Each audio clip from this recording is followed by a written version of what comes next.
What about DEI now? When you see major companies, Fortune 500 companies taking hits and some taking gains because of diversity, equity, and inclusion. And some would say like, yo, we going AI. I don't want to feel obligated to do certain things, but for the certain people who have been oppressed, suppressed, and forgotten, we need our jobs. We need equal rights. What's your stance on that? I don't care about DE&I.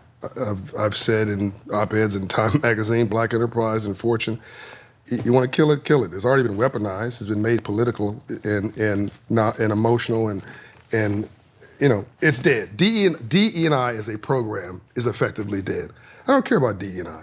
I love diversity, and I love math because it doesn't have an opinion, and God has a sense of humor. Right.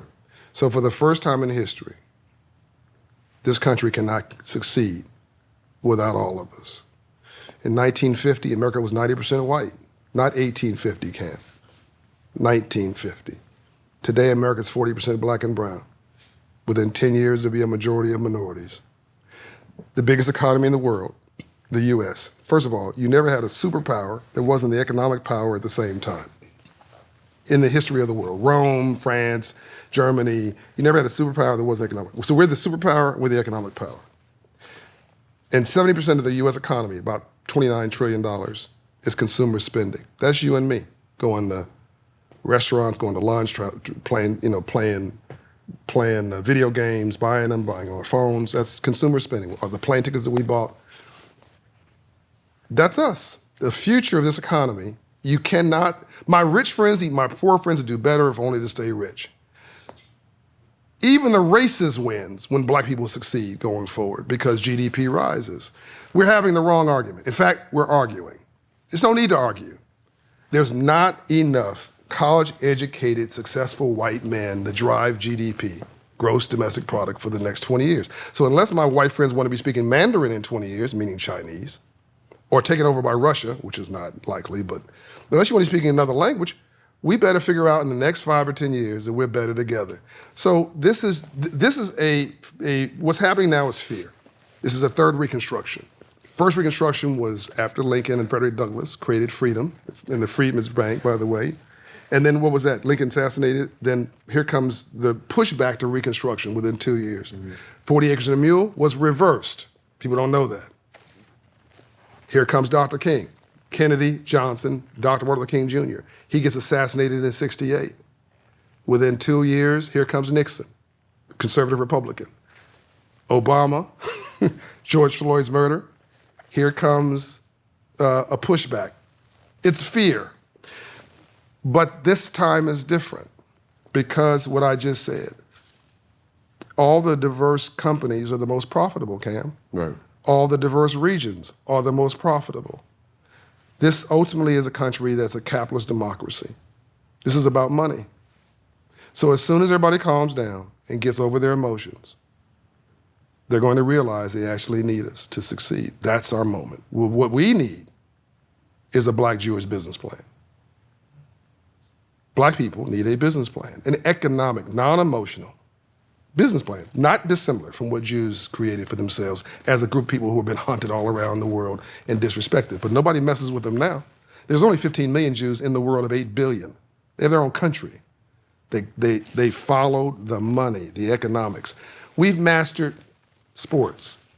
We've mastered culture. We've mastered music. We've mastered entertainment. If black people say something's cool, it's cool in... Cool as fuck. It's cool in Saigon. It's cool in Taipei. It's cool in Australia. If we say it's corny there too. Look at you. You're a walking testimony to cool.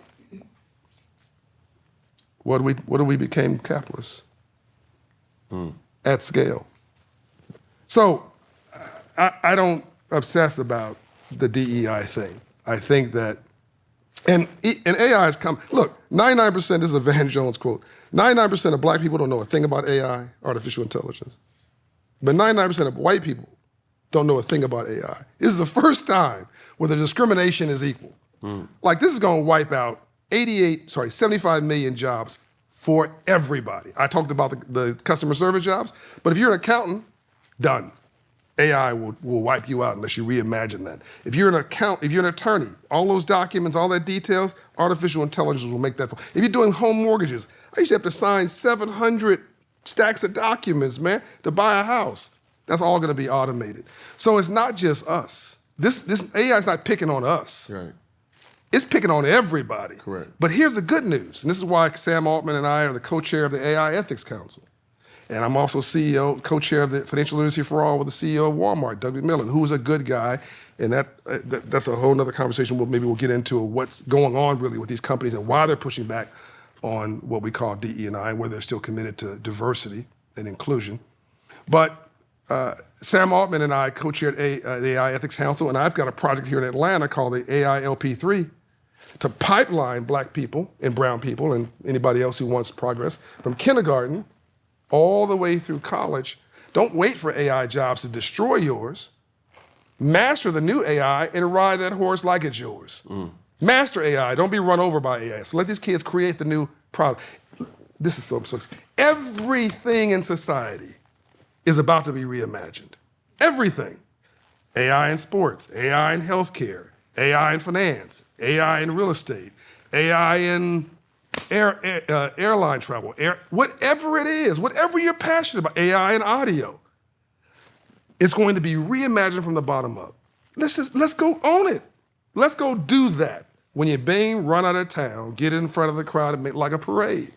Don't be afraid of it, master it. So I'm not afraid of the future. I'm excited about it because rainbows only follow storms, brother. You cannot have a rainbow without a storm first. And you're a storm chaser and a rainbow maker.